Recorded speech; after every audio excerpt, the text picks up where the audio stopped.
Calmez-toi, calmez-toi. Waouh, c'est bien. Ah, j'avoue, j'y suis allé violent là, avec le chloroforme. J'y suis allé direct.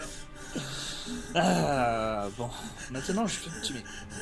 Ah, il faut que tu comprennes ce que je veux faire, ce que je veux entreprendre. Cesse de geindre. J'en ai marre de ces gens qui perdent le contrôle de soi. Cesse de geindre ou je t'égorge. C'est bien. C'est bien. On va enfin pouvoir parler calmement. On va parler entre gens civilisés. Tu sais, j'anime une émission sur YouTube. Ça s'appelle Horror in Japan. Et ça parle de plusieurs faits divers sur le Japon, rapport avec les meurtres, le viol, toutes les choses sordides qui puissent exister dans notre monde. Je te montrerai les 2 premières émissions, elles sont pas mal. Même si j'avoue que avec la 2e émission sur les meurtriers en série, je me sentais pas assez convaincant pour en parler, pas assez pris par le sujet. Je n'arrivais pas à m'immiscer dans le délire, à donner l'ambiance macabre que je voulais à l'émission. D'où ta présence ici. Élever mon esprit face aux ténèbres. Tu aimes les films d'horreur ? Ouais, cette phrase fait sourire maintenant. Tout le monde connaît Scream et donc cette phrase mythique. Mais sais-tu qu'il y a toujours eu derrière tous les films populaires, les films underground ? On parle pas de la série B comme Terminator, premier du nom, faisait partie, ni même du Z et des productions à la Trauma. Non, je parle du tréfonds, des tréfonds des films sans budget, où l'expérimental est là pour t'enfoncer dans le malaise le plus profond. On pourrait par exemple citer les 2 titres les plus populaires, même si certains sont devenus des franchises, comme Massacre à la tronçonneuse, ou La Nuit des morts vivants, ou Cannibal Holocaust.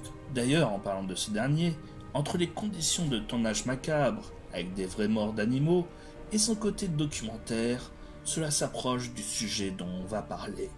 Tu sais, derrière, il y a eu des gens à succès donnés sous le manteau. Des films si obscurs et macabres qui n'étaient pas en vente légalement. Certains même étaient illégaux. Cela existe depuis le début du cinéma. Tu sais, même lors de la Seconde Guerre mondiale, il y a eu un film français. Il s'appelait Sous le manteau. Il racontait le séjour en camp allemand de 3 soldats français ayant caché leur caméra dans un dictionnaire et les bobines du film dissimulées dans les semelles des chaussures des officiers. Je me demande même comment se finit cette histoire. Enfin, nous savons tous les deux que cela ne peut que finir mal. À chaque époque, un style à succès.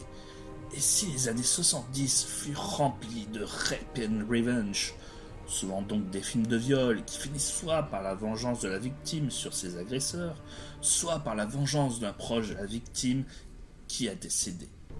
Se voulant le plus sombre possible et donc parfois avec une morale peu saine.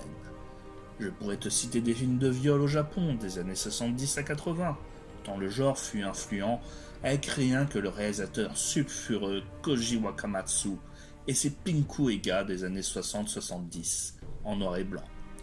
Il nourrissait une haine envers l'Amérique et le capitalisme, et sans compter ses rumeurs sur les 10 années d'absence où il aurait fait des films de propagande pour Al-Qaïda dans les années 90, il y a aussi sa mort en 2012, écrasé par un taxi, alors qu'il préparait un film sulfureux sur le EDF japonais TEPCO, mouillé dans de sordides affaires de corruption. Cela rappelle Coluche chez nous, hein. Bien entendu, par contre, ce réalisateur avait une grande reconnaissance des cinéphiles, mais il n'était que peu populaire au final. Donc sa mort ne fera que peu parler. Même si je pense que beaucoup de gens croient au complot pour sa mort. Tu n'es pas de mon avis ? Tu es bien sage maintenant. Ah, j'apprécie. C'est que je t'intéresse, que tu apprécies ce que je te raconte. Tu sais, malgré le nombre de scènes de sexe et le côté un petit peu fauché de ses premières productions, Koji Wakamatsu est un bon réalisateur au dialogue puissant. On se mettra un film pendant la séance si tu veux. Ah, mais je m'éparpille. Mais tu ne sais toujours pas pourquoi tu es là. Et donc nous allons parler des films underground des années 80, les snuff movies. Les snuff movies, des films mettant en scène la mort des gens, peut se permettre d'aller loin dans l'horreur. Ces films dignes de légendes urbaines, que sont ces Face of Dead, sont sortis entre 1978 à 1995.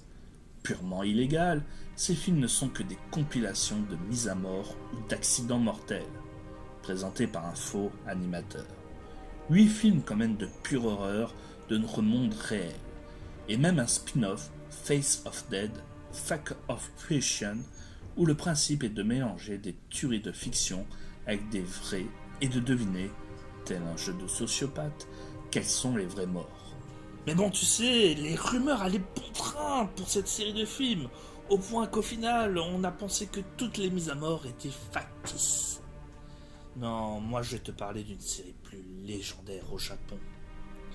Une série de films qui a poussé le sadisme au maximum.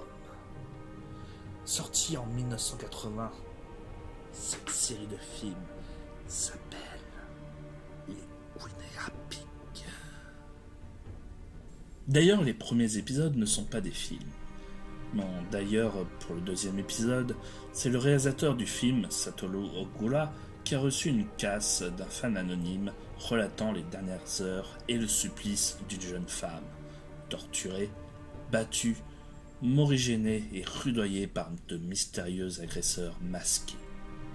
Appelés Devil Experiment, ces films, filmés tels des amateurs, utilisent véritablement la fille tel un cochon d'Inde pour leurs expériences sordides. De couper ses membres un par un, jusqu'à foutre des aiguilles dans ses yeux pour les lui enlever de son orbite. Je déteste quand on touche les yeux. Toi? Mais le second épisode, appelé Flower of Flesh and Blood, le réalisateur Hideshi Inno, ayant lui aussi reçu un paquet contenant un film en 8 mm, 54 photos et une lettre de 19 pages précisant les moindres détails, sévices infligés à une jeune femme atrocement démembrée par un malade portant un casque de samouraï. Le réalisateur ira même jusqu'à confier la cassette et les preuves à la police qui ne trouvera rien. Même l'acteur Charlie Sheen, en découvrant ce film, confiera une copie du film au FBI, croyant à cette histoire. La réputation de ces deux films, remontés par leurs réalisateurs respectifs, sont faites. Trash et extrême, mais surtout avec cette réputation de vrais faits divers, ces snuff movies ont dépassé le stade de l'infâme dans le film d'horreur japonais. La violence inouïe des films, malgré leur côté amateur, peut perturber par leur lenteur et leur côté gore et barbare insoutenable. Étonnamment, ces films de légende ont au final connu une sortie chez nous dans les années 2010, soit presque 30 ans après leur sortie au Japon, avec une sortie en librairie, avec un fascicule et un film par mois. Mais bien sûr, 2 coffrets regroupant 3 films de cette série sortira dans nos rayons DVD. Encore même facilement trouvable de 6 à 12 euros le DVD. Je vous recommande, si vous n'êtes pas trop mal à l'aise devant ce genre de film, de vous les procurer pour l'histoire. Un Américain du nom de Stephen Biro sortira même 3 films au doux nom de American Guinea Pig en hommage à cette série de films gore japonais. Bien entendu, ces films seront de totale fiction. Enfin, totale fiction. Je me moque. Oh là là. Mais en vrai, ces films japonais sont aussi de pure fiction. Même si ces histoires d'anecdotes de cassettes reçues par les réalisateurs sont complètement fausses, par contre, Inno a véritablement envoyé sa cassette à la police et l'histoire de Charlie Sheen et le FBI est totalement vraie aussi. C'est même ce qui leur a apporté un coup de pub d'enfer. Mais je parle, et tu ne sais toujours pas pourquoi tu es là. J'ai remarqué que pour plus de sincérité dans cette émission, il me faut tester ces horreurs. Je vais donc créer mon snuff movie à moi. Faire quelque chose de sympathique et varié. Alors attention de ne pas trop faire de bruit pendant la torture pour la saturation du son, n'est-ce pas? Alors n'hésite pas à liker et à t'abonner pour cette vidéo. poursuivre la suite de ton aventure.